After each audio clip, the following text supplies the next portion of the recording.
We'll guide you through how to use Trello labels to organize your tasks efficiently. If you find this helpful, consider subscribing and liking the video.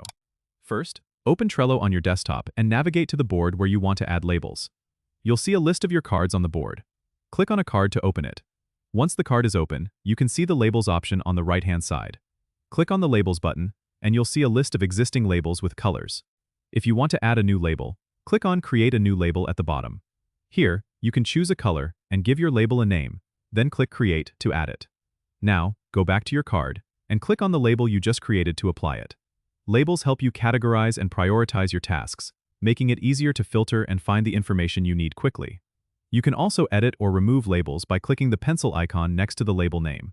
To filter cards by label, go back to the main board view and click the Filter Cards button at the top right.